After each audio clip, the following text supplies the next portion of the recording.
Hey, this is Jackie Jean, and I wanted to share a fun creative edit with you. This is in Adobe Photoshop, and this is the before picture that we are starting with. So let's go ahead and jump in.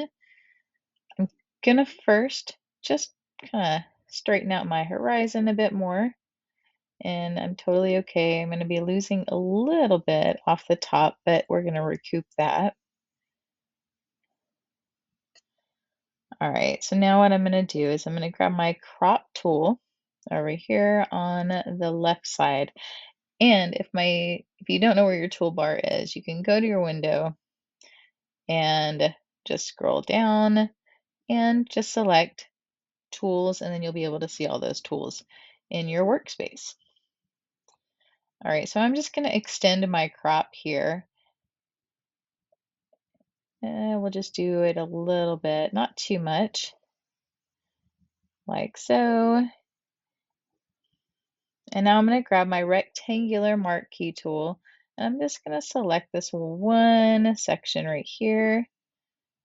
And now I could do this manually. However, I'm just going to use generative fill because this is just a really great, quick way. Actually, I will say great, but sometimes it's not so great using generative fill. But usually, for the most part, if you're just adding in like little sections of an image and extending the background, it works pretty well. All right, so, and it gives you a few different ones. There we go. All right, I'm just gonna merge my layers together now. And next thing I wanna do is I actually wanna fill in the grass a little bit here. There we go. So I just use my lasso tool as far as that goes, just grabbing just that section. And now again, going to edit, generative fill, just generate. I'm not even going to add a prompt in there. I have found a lot of times when I don't add a prompt, things work better than when I do, because sometimes I get some really wild stuff. All right, let's see. There we go. I think that looks pretty good. There's that one too. Actually, I think I might like that one a little bit better. All right, so now I'm just going to merge my layers together again. And I'm going to straighten out my horizon just a little bit more. And now I'm going to extend the crop on this side. Really, I'm just kind of centering him for the composition. And again, grabbing that rectangular marquee tool and clicking on generative fill again, generate. Again, you don't have to use AI to do this kind of stuff. I made it for so long without using it. However, I'm doing a quick edit today, and that's what we are using. That kind of gives you an idea of how you can use it as well.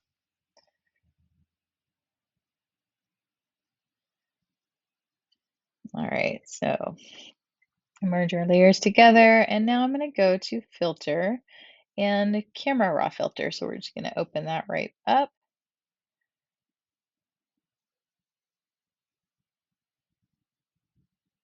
And I'm going to go to my Evolve collection, which is also a preset collection that interweaves the AI in it.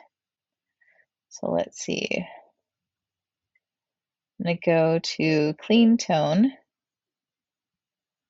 Just kind of decide which one I want to do here.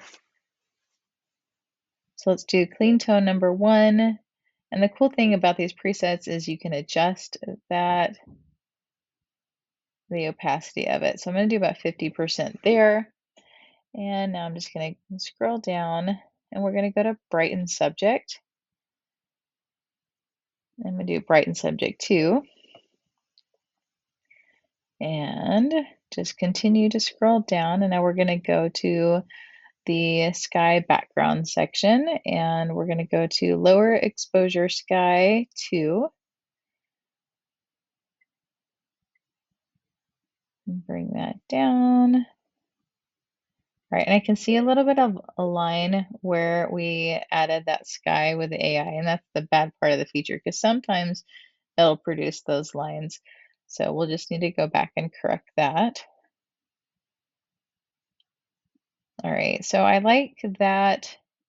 Again, I'm just adjusting that overall exposure. I mean, not exposure, but the opacity of the exposure.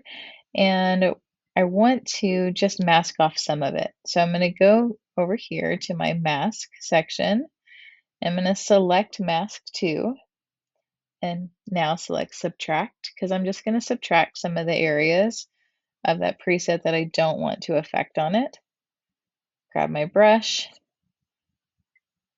and let's go ahead and adjust the size of the brush. And now just brushing around them. I typically lighten the horizon because that just seems to be a little bit more natural and around my subject, so that way it just kind of blends in a bit more. All right, perfect.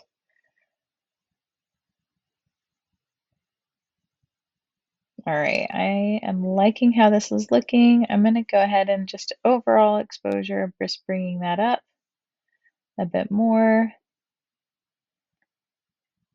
to about 40 and click OK.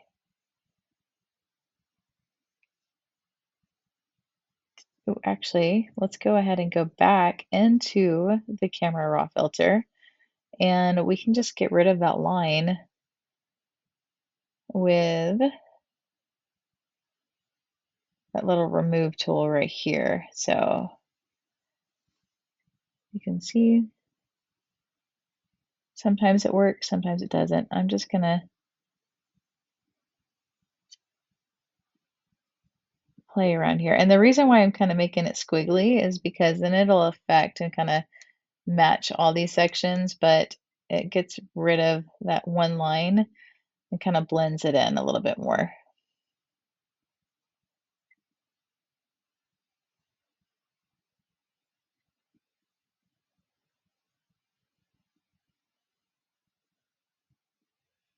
And there we go. Last little spot. Perfect. Now this was an overcast day. However, I'm making it a little bit more sunny. So let's go ahead and add an overlay real quick. I'm just dragging and dropping it. And now I'm going to go select my blend mode on this layer and I'm going to select screen. And now we can kind of move it wherever we want. Now when I do add the sunburst, I do want to try to make it look as natural as possible and kind of match it to where the sun is actually in the picture. Sometimes I might maneuver it a little bit, but I do still kind of match where the sun is positioned even behind a really overcast day and those clouds. So right now what I'm doing is I'm just reducing that size of the sunburst here. There we go, and just kind of right above them. And by adjusting that size too, you can go to Edit, Free Transform, or you can just hold down the Command and T together, and that way you can adjust the size of it. All right, so now what I'm going to do is I'm going to go to Merge Visible. So I'm merging my layers together, and now what I want to do is I want to add a ring lens flare to it. So I'm just going to drag and drop that. My sunburst overlay and this ring lens flare is also available in my Painted Skies and Light Leaks collection. I'm just kind of angling this. And again, you're going to want to change the blend mode to screen, as that's going to get rid of everything but the lens flare.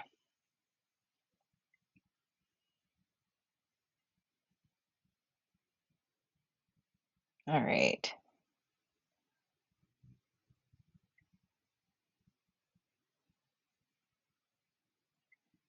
Grab my eraser. I'm just going to kind of erase a little bit different parts of that overlay.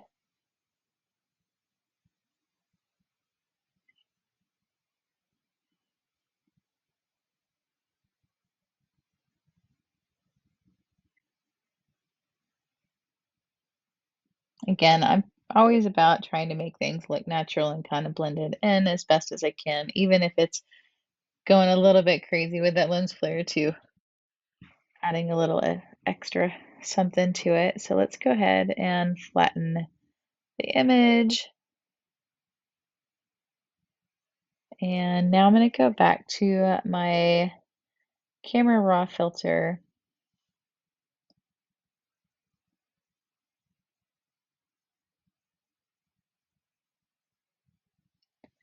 I'm going to go to my profiles.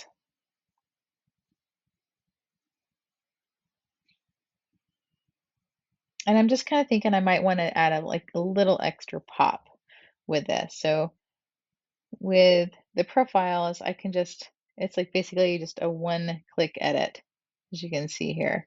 So just kind of going over which one I would like to use, if I want to use one at all. I actually really like that one. So I'm going to click on the classic color 006. And then the cool thing is, again, you can adjust the amount of it if you want a lot or a little bit. So I'm going to keep that at about 100%. And I still want it a little bit cooler. So what I'm going to do is I'm going to go to my Evolve collection where I started from. And I'm going to cool my background just a little bit.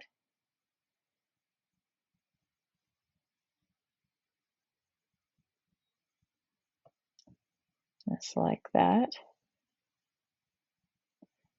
There we go. So you can kind of see there, it just kind of added, made the greens a little bit more rich, made the sky a little bit more blue. I'm changing that to about 80% on the opacity there.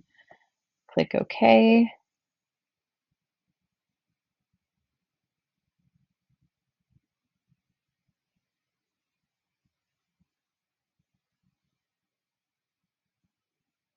And then we got a nice fun before and after.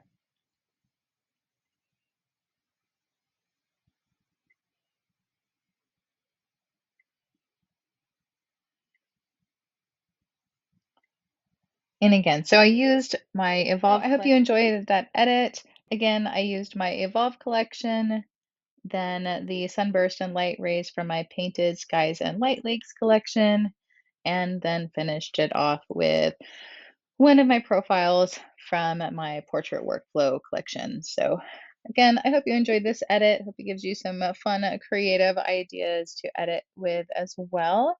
And be sure to like and subscribe if you like this video because I am going to be creating a lot more content. Thank you so much.